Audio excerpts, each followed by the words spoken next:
मोहन सरकार के साल 2024 की आखिरी कैबिनेट मीटिंग गुरुवार को आयोजित हुई है।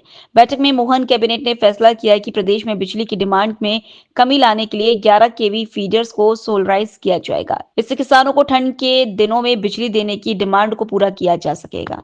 सरकार ने यह भी तय किया है कि एमपी में 100% एरिया को सिंचित बनाया जाएगा। इसके लिए अधिकारियों को प्लान बनाने के निर्देश दिए गए। नगरीय विकास और आवास मंत्री कैलाश विजयवर्गीय ने कैबिनेट के फैसलों की जानकारी देते हुए बताया कि किसानों ने डिमांड को देखते हुए 11 केवी फीडर्स को सोलराइज किया जाएगा। इन्हें सोलर प्लांट से जोड़ना है। प्राइवेट सेक्टर भी इन्वेस्ट कर सकता है। भारत सरकार की ओर से प्रति मेगावाट 1 करोड़ की सहायता दी जाएगी। इस काम में प्रति मेगावाट 4 करोड़ का खर्च आएगा। योजना में 100% लोन मिल जाता है। इसके बाद किसानों को दिन में भी पर्याप्त बिजली दी जा सकेगी। साथ ही कार्बन क्रेडिट का लाभ प्रदेश को मिल सके, इस पर भी काम कर रहे हैं।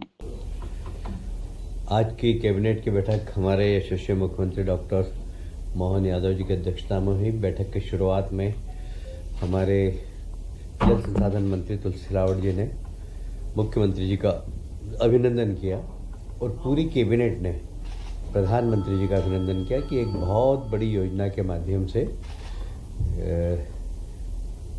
मध्य प्रदेश का सिंचाई रकबा बढ़ेगा और कैन बेतवा और हमारी पार्वती चंबल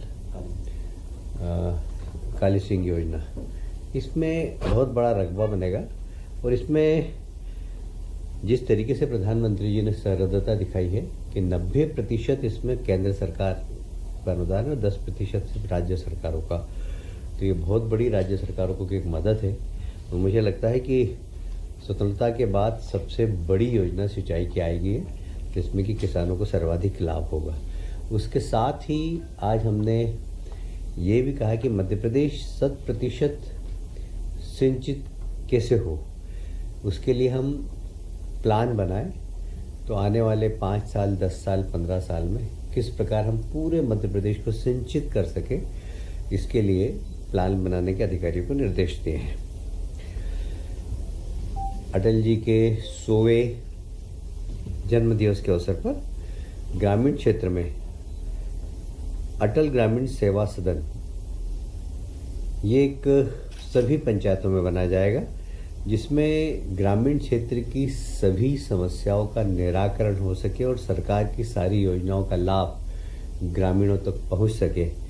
वो इसको हम फोकस करते हुए बनाएंगे और ये अटल जी के नाम से होगा। अटल जी के 100वें जन्मदिन पर इसको विशेष रूप से हमने किया है। आज हमने कैबिनेट में प्रधानमंत्री जी को इस बात के लिए भी धन्यवाद दिया है कि वीर बाल दिवस मनाने का जो उन्होंने घोषणा की है और 26 तारीख को वीर बाल दिवस मनाया है, ये वास्तव में हमारे 10वें गुरु के बच्चों ने सनातन धर्म की को बचाने के लिए अपने आप को जो आहूत किया था, अपने प्राणों की आहुति दी थी, अपने आप में एक बहुत ज़बरदस्त उदाहरण है कि बच्चे देश के लिए अपने प्राणों की आहुति दे, सनातन धर्म के लिए अपने प्राणों की आहुति दे।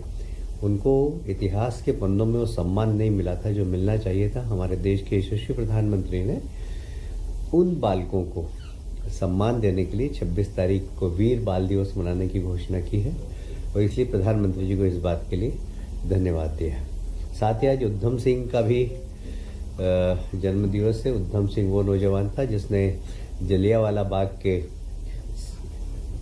जनरल डायर, उनको इंग्लैंड में जाकर, और सिर्फ 17 साल की उम्र थी उनकी, विदेश की भूमि में जाकर मारना, ये दृढ़ इच्छा शक्ति प्रकट करता है उनकी। और इसलिए उद्धम सिंह को भी आज कैबिनेट ने श्रद्धांजलि अर्पित की है।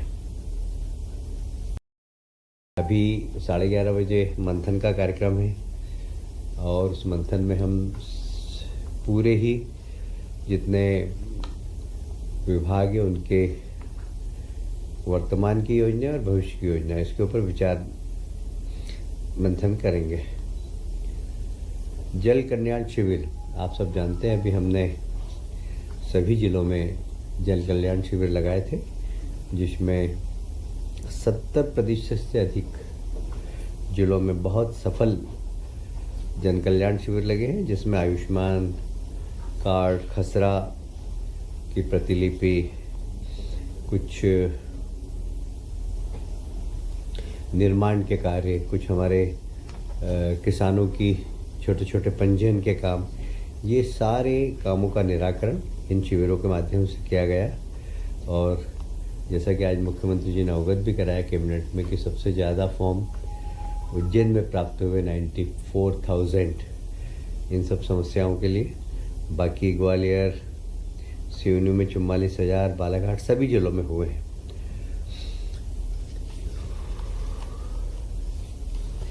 एक बहुत महत्वपूर्ण और सरकार ने निर्णय लिया है। आप सभी जानते हैं, हमने अपने चुनावी संकल्प पत्र में धान के किसानों को बोनस देने की घोषणा की थी। हमने उसका